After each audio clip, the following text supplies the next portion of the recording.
As a leader, you're creating a culture that sends a message that it's okay to have questions because you're acknowledging that not everyone knows everything about everything. Because in some environments where people don't feel safe or comfortable admitting that they don't know everything, they just pretend that they do. I don't think there's any such thing as a dumb question. Like I said the other day on a call here, talk to me as if I'm a small child or a golden retriever.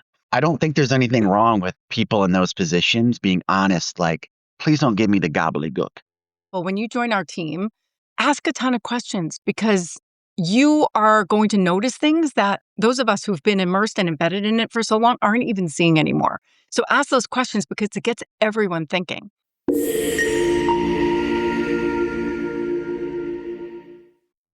Hey, everyone. Welcome back to Leadership and Motivation Unleashed. We're excited to have another conversation with you today. This one's going to be an interesting one. Patrick, what do you have for us today? Good morning, everybody. Hello from Texas. In my journeys, somewhere along the way, I found this list of things that says how to win in corporate life. I sent it to Rachel and I said, wow, why didn't we think of all these things? And we should talk about it on one of our pods. So we're going to talk about them today. And we'll make sure they're in the comments or wherever the producers put this stuff for you guys. But there's 10 of them. I'm going to read all 10 to start, and then we're just going to jump in on a few. And we'd love your feedback on how you guys are winning at corporate life. So number one is, and this is my favorite. Rachel and I were just talking how I kind of run on at the mouth sometimes, or I said that. She would never say that, but I said it. So number one is speak less in meetings. Number two is deliver before deadlines. And I like to say undercommit and overdeliver. Document every task. I had a guy from Citibank say once, his name is Brian Persciota. If you're listening to this, Brian, hello. He lives in southern New Jersey down by Avalon. He would say, what's said is in the air. What's written is always there. Learn stakeholder management. Stay away from gossip. Number 6 is build internal reputation or political capital. 7, ask smart questions. 8, be solution oriented. The outcome is all that matters. I say that here all the time. I'm like, stop talking to me about the plan and deliver it. Like outcome. Number 9 is master emotional control, a lifelong pursuit for me. And 10, keep learning outside job role. Do you want to pick a couple, Rachel, and give us your opinion? Oh my gosh, they're all so good. And what's so interesting is so many of these seem like, yeah, of course, right? They seem so simple, but sometimes it's the most simple things that we forget about, right? So many of us think we're above and beyond, right? We're so sophisticated. We operate in these large, complex environments, and we forget about the basics. And some of these are really important. So I have the list in front of me because I don't remember all of them. Yes, ma'am. Well, let's start with the first one. Speak less in meetings. You know, there are apps now, especially with AI, and even before AI, there was this like conferencecall.com type of tool that would actually track how many minutes each person spent speaking on a conference call, on an old school conference call, those bridges that we used to dial into. And it was so fascinating because they were able to recognize you based on your PIN number. And you can look at the analytics afterwards and see how much of the airtime any one person might have been monopolizing. And I think that's always interesting. Is it the person that's running the meeting? Is it the person that should have the most to contribute? Or is it someone that's just yapping away to sound smart?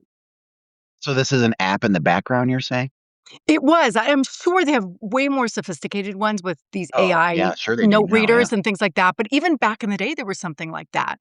And they Wow. were also able to measure like how much pause time was there. And they got really granular where you can see a gender difference in who speaks over people, who's an interrupter. And it's just fascinating to monitor those conversation styles. But sometimes the people that speak less are the ones that are actually taking time to listen and soak it all in. They're not immediately crafting what they're going to say next when they're listening to the other person speak, which is something a lot of us do. And then they catch the things that are important. Yeah, I just counseled somebody, and counsel isn't a bad word, everybody. Just dialogue. I'll use the word dialogue. I dialogued with somebody a couple weeks ago about just speak less. There's power in silence. You don't have to have your face in the frame all the time to add value. Because most of the time Yeah. you're shoving your face in the frame. You're actually not adding value. You're just sucking up minutes that people don't have. Now, there's an interesting intersection of not being heard and being overheard. That's a balance, and I don't think anyone's really good at it. I had a boss 100 years ago say to me, Patrick, you don't talk enough in meetings. I said, I would add no value. There's nothing going on in the meetings you're referring to that require me to speak. She didn't know what to say. And I was younger. I was probably 35, 36. But I just thought the meetings I was sitting in that she was referring to were just dumb. And look, I told you how much I loved US Bank, but the bank was amazing at having meetings, to have meetings, to Yeah. get meetings. Like there were so many meetings where a lot of those places, the meetings become the job. Yes. The meetings It's the become meeting the before job. the meeting and the meeting after the meeting and the meeting to talk about the meeting. Yeah.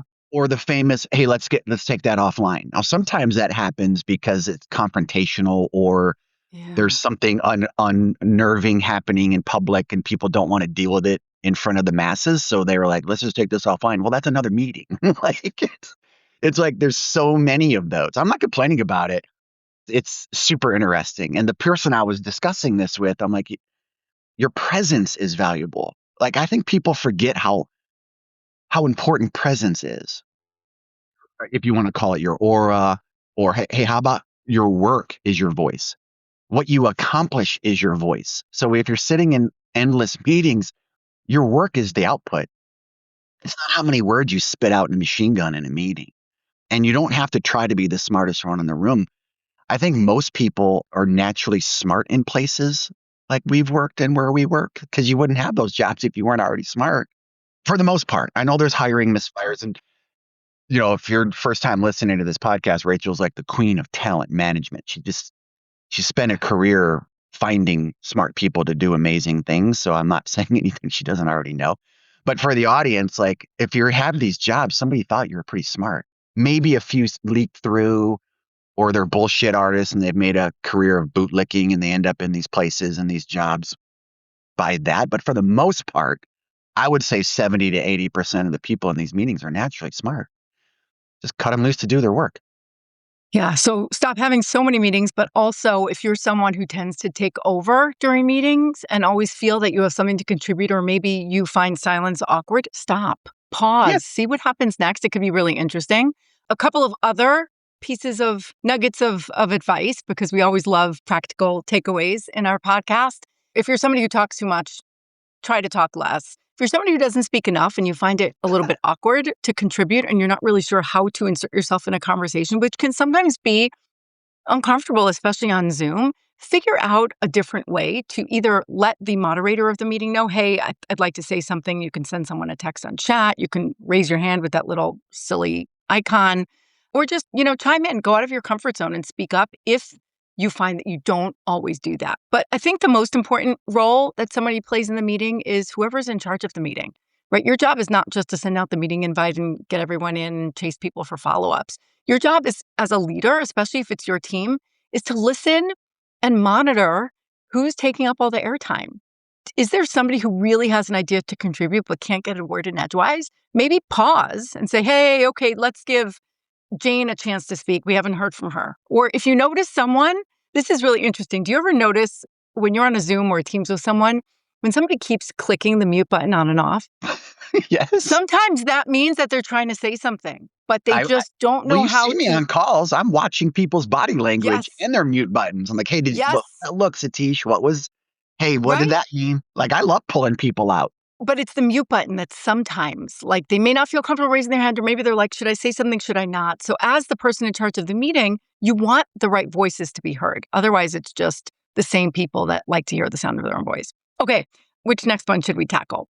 You choose the next one.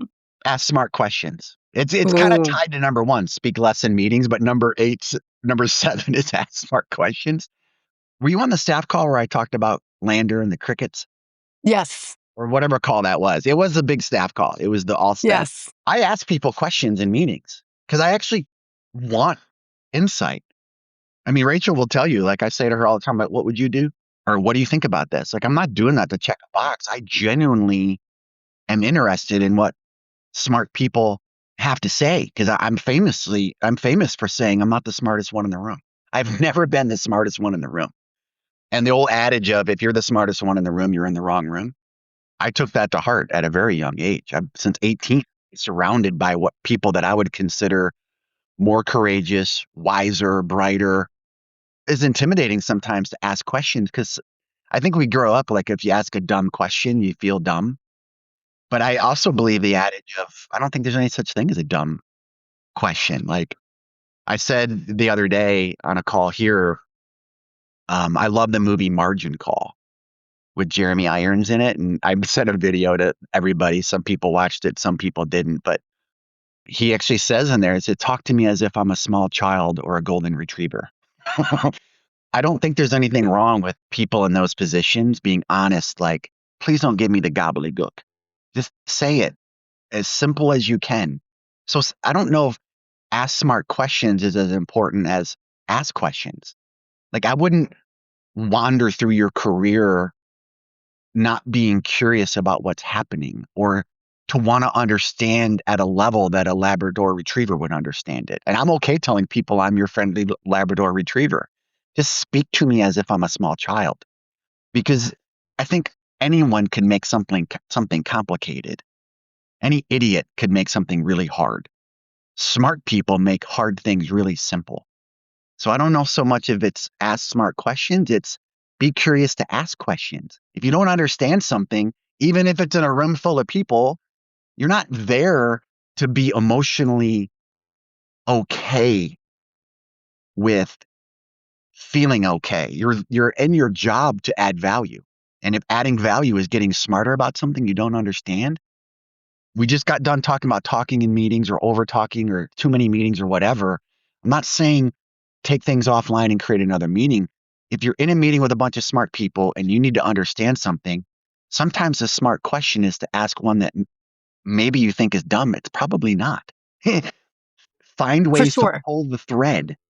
Yeah, and as a leader, you're creating a culture that sends a message that it's okay to have questions because you're acknowledging that not everyone knows everything about everything. Because in some environments where people don't feel safe or comfortable admitting that they don't know everything, they just pretend that they do. And it's very obvious because then they start using all kinds of fancy words and Well, that's using word dangerous salad. too. It's It's dangerous. very, and it's also a little toxic. So I think acknowledging, hey, I'm the big boss here and I don't know everything, it sends a message to everyone else that they can also do that.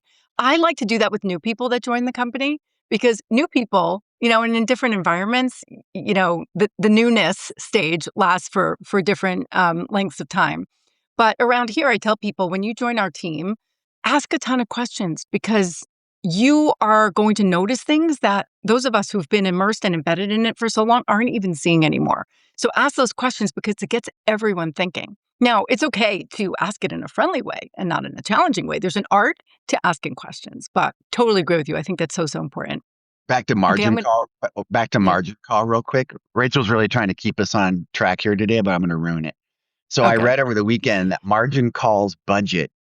You ready for this? And it was not far from 140 Broadway where they filmed it. It was like the Oh, next building over. If you notice the view when Jeremy Irons is at the window, it looks just like our view mm, out of 140. Anyway, $3.5 million. That's all. that's all. And think about the actors and actresses that were in that thing. These were all high dollar people, and they all loved the script so much they basically did it for free. Hmm. How often do you hear that? Everybody watch Margin Call. It talks about the housing crisis, and it's a dark picture of corporate America, but it is what it is. Can we It grab is. solution oriented? Yes, go for Number it. 8 was be solution oriented. I'm going to speak and then I'm going to stop and let Rachel finish this one off. The journey to complete something isn't as important as completing it. And I know there's a bunch of t-shirts out there. It's not the destination, it's the journey. All right.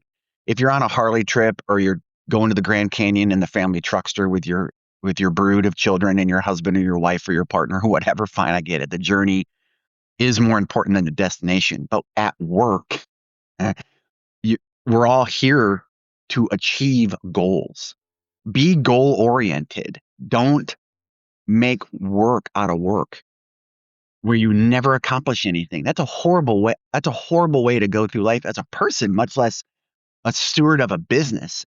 Everybody, from the guy unlocking the door and making sure the lights are on to the CEO or the chairman of the board or all the big shot positions, only mission should be accomplishing what you set out to do.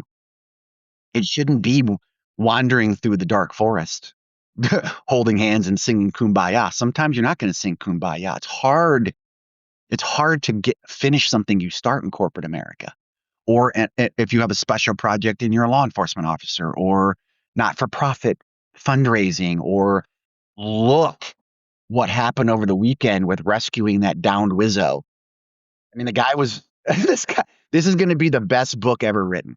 And I hope that somebody in the logistics and planning part of all of that writes a book on teamwork.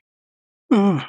Now, in the military, there are a million plans for everything, things you guys wouldn't believe. Like, it's been a long time since I've been in, but some of the stuff I was exposed to 100 years ago freaked me out because you plan for everything and hope you never have to use it.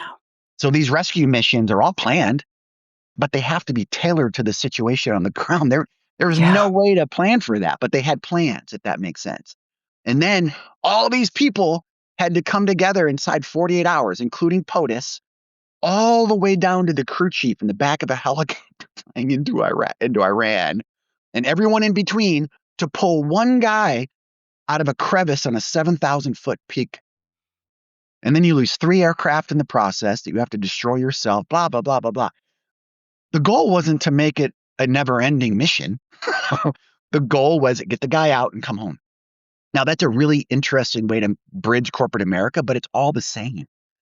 Maybe you're not trying to save someone hanging off the side of a cliff, but you're paid dollars to accomplish a mission. It could be adding debit cards to a bank. It could be adding vehicles to a law enforcement agency. It's a project. You got to contact the dealer. You got to make sure it's got the right horsepower. Does it have the right equipment in it? All the stuff a cop needs to be successful in its job every day. Anything that you do for a living, be super clear on what the goal is, what the end state is, and then finish it. Don't wander.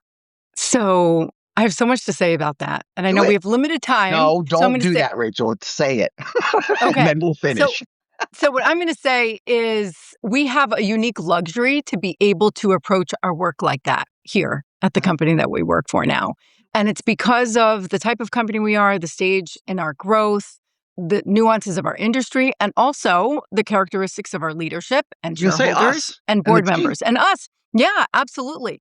But what I'll say is I think that is one of the biggest differences between corporate America and like big corporate and smaller, more nimble companies and startups, right? In big corporate, there's so much about the pomp and circumstance of the work that we do. And there's the PowerPoints and the socializing and the strategies and the approvals and the stakeholdering, and it's never ending.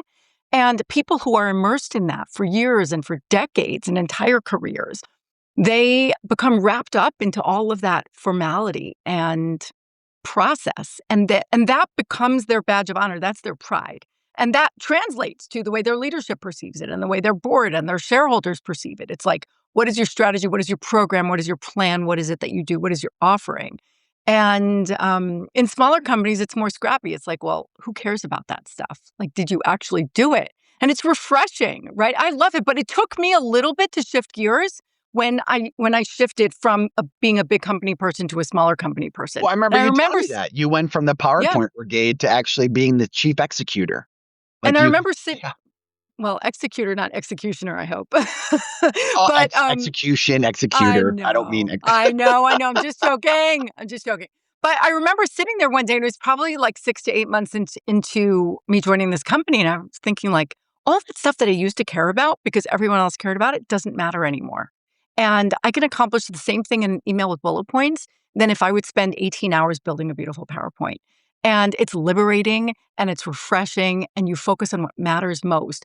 But I think for some of our listeners who operate in different environments, but that's required, they may not have the luxury to scrap all of this. So here's a good example. It's Passover. So I'm in holiday mode where we're entertaining and we're hosting and there's never-ending dinners. So you can host a beautiful formal dinner with china and silver cutlery and beautiful cloth napkins and serving platters and everything like that. And a lot of people really, really enjoy it and appreciate it and find that it gives them a different experience. And then you've got people who are like, who cares about all that? Bring things out in your aluminum disposable pans, have, plastic cutlery, and, just put the takeout containers directly on the table. And at the end of the day, you're going to leave the table with the same sense of, you're going to be like, wow, that was a good meal. I'm not hungry anymore. Like, I'm good. But it's a different experience. And I think different people relate differently to those things. Different people attribute importance to the different scenarios. And most importantly, it's the rules and the culture of the environment that you operate in. Some people like rules, and then there's people like me that like to trample on them. Yeah. I don't break them, but I like to stomp on them and then pull back a little bit. I'm a line stepper, not a line crosser. They're stretchy, but you always consider the implications. Of course I do. I'm not a complete wild ass. I just believe that you should execute with aggression. Yes. Maybe it's my background. I don't know, but I don't think a mission should be forever. I think the difference with you as compared to many others of us who've just operated in traditional work environments is you have experienced situations where your decisions, your actions, your approach could lead to a life or death situation, whether it was in the military, whether it was in aviation, right? Most of us don't ever experience that, right? So we're operating in, so that was but the biggest thing for me to get over when I joined corporate America. Oh, yeah. I didn't understand why everyone wasn't acting like they were on edge. Yeah, but it gives you a sense of what really matters, because when life or death is at stake, when the success of a mission, or when going to rescue a downed airman, I mean, that who cares about the pomp and circumstance? You need to focus. My lens of what's important and where you should spend your time is absolutely different. Not better or worse, just so different. And I didn't have a fully formed brain when I joined corporate America. And don't want to be offended by that. I'm talking about me. I don't even think I grew into my brain until I was 45. I mean, for complete transparency, like it took a lot of experiences for me to throttle what's important. Chewing gum and walking was no longer a life and death thing for me. But I didn't know that. The military and aviation, all that stuff is really good at getting you ready for one thing, but it's not good at getting you ready to be done with that thing. Everybody will probably have to listen to that 3 times. They sharpen you, but they don't, I almost said dull. They don't change the blade later. So you walk around as a sharp instrument. And joining corporate America when everyone was just okay with a meeting, it still makes me nuts. I'm just way more mature and older and maybe calmer because I eventually had a family, and that certainly changes the way you think about things that are important. But yes, so if you're a veteran listening to this, finding ways to adapt to your new environment, not everything is life and death. And if you choose this path, you got to find a way to throttle it. I didn't do it soon enough. It got me in trouble. But anyway, find a mission-oriented culture and finish what you start. That's what makes you great. That's why you don't need to talk all the time in meetings. Like, finish and then say, okay, guys, what's next? Be that person. Be endlessly optimistic about what the next thing to learn is, or courageous or curious about the next thing. I think everything is a lesson. I think all of us here at Checkalt have learned things we never would have learned at the other places we worked. Now, my first 9 years were at places like Checkalt. Like, when I joined US Bank, I was stunned how many freaking meetings there were. I'm like, what do you mean? I used to make that decision. Now, why do I have to ask 7 people for permission to take a flight to Tempe from Dallas? And it was a hard change. So being back here, the empowerment gets people drunk. And the sad part about places like this is drunk in a good way. You enjoy it. So, and then it becomes your normal. And you won't know it's not normal until you go back to a place like the places we work. Not that there's anything wrong with those places. I'm on record. I loved US Bank. I loved it. 14 years of my career, half my career was at US Bank. But it is a tempo difference and control difference. And to Rachel's point earlier, you always can't control the outcome because the machine is driving the mission, not you. But how can you help the machine be more efficient? People miss that part. Like, if the object is to get to the cloud or to buy a fleet of cars or to save an airman on a hill, and you think you have one small piece of that. Never forget that every teeth in a gear matters. If one tooth is Yes. missing on a gear while it's turning, the mechanism doesn't work properly. Everybody has a critically important role to play. So don't get lost in the size of where you work or the scale of the mission. Focus on, be curious about what the overall mission is, but man, be badass about what your part is. Because you can change the outcome. Everyone, it's not me just rah-rahing a bunch of strangers through a podcast. I believe it to be true because I've seen it. Yeah, So anyway, all right, we should wrap there. We're we will. gonna make sure this list is in there and the video for that I talked about with Jeremy Irons. Everybody watch it. It's freaking Yeah. amazing. If you can watch this $3.5 million film with some of the most famous actors and actresses talking about the housing crisis, even though it's a little dark and what happened to the world or how close we came to the economy toppling over, you should watch it. There's lessons in everything we consume. So Yes, thank you there guys for listening. is. Take care. Thanks for tuning in to Leadership and Motivation Unleashed. If you enjoyed today's episode, please leave us a rating and review. It only takes 1 minute and it helps the show grow and reach more leaders like you in search of advice and motivation. Don't forget to subscribe so you never miss an episode. Please remember to share with your friends and family and coworkers, mentors, trusted advisors. This show is for everybody. See you next time.